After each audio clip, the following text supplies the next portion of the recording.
This is Policy Scope, Mina, Access Partnership's weekly video series where we bring you the latest from the policy and regulatory developments impacting the technology ecosystem across the Middle East.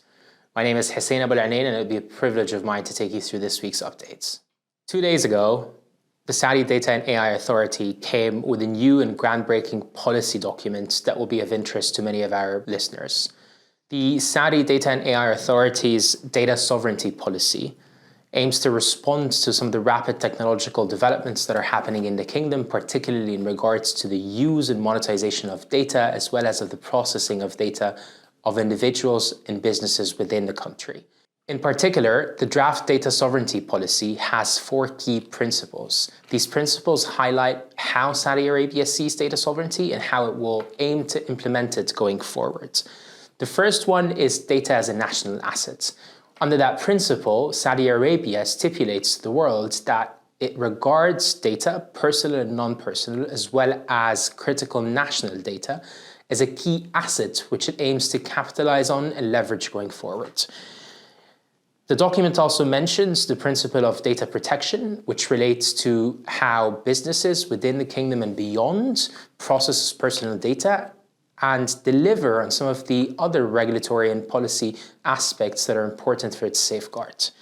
Third, it's data availability. This is the first time, or one of the first times, that we see data availability being mentioned in policy documents across Saudi. In particular, it reflects the government's willingness and intention to make data more accessible and available across the entire ecosystem.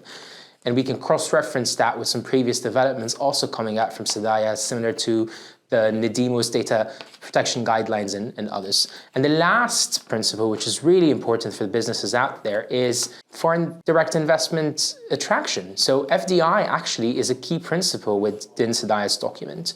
And it tells us that while Saudi will take a sovereignty approach towards data, it will also aim to create a favorable business environment for folks like you to invest in the market. Last week, Saudi Arabia hosted the biggest technology exhibition in the world, LEAP 2024, where folks from across more than 100 countries and more than 1,000 entities came together to talk about one thing: technology and technology development.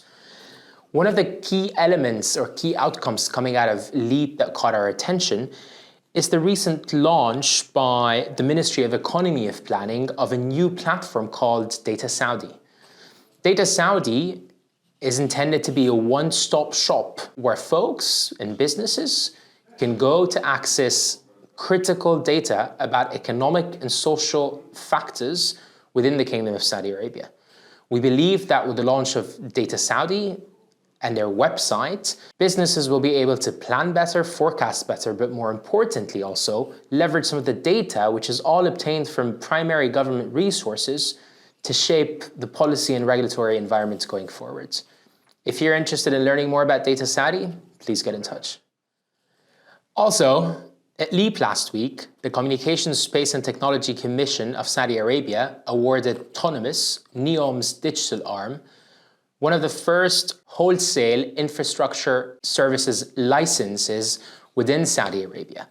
What that actually means, it means that now Autonomous will be able to use that license, and by virtue of that license, implement and continue to develop high-scale next-generation infrastructure that will then enable Autonomous to introduce some of the emerging technologies and innovations that NEOM needs to succeed. Autonomous is on the rise, NEOM is developing quickly, and there's many opportunities for businesses as well as public sector entities to get involved in enabling that digital transformation journey of Autonomous. Commenting on the award of the license, we also had the governor of the CST mentioned quite clearly how that infrastructure is the absolute cornerstone of achieving NEOM, as well as other mega projects highlighted within Vision 2030. If you're keen to learn more about Saudi Arabia's giga projects, as well as how to get involved with some of the entities and stakeholders shaping the kingdom's thoughts about its mega projects, please get in touch. These days, in Saudi Arabia, if you snooze, you lose. I've brought you 3 developments that happened within a matter of days, coming out of LEAP as well as from the Saudi Data and AI Authority. We spoke about what the Kingdom's policy on data sovereignty looks like going forward. We spoke about the award of a wholesale infrastructure services license to Autonomous. And we spoke about Saudi Arabia's newest data platform, Data Saudi, which will enable you to get more involved in the market. My name is Hussein Abou El-Anin. It's a pleasure to be with you. Get in touch.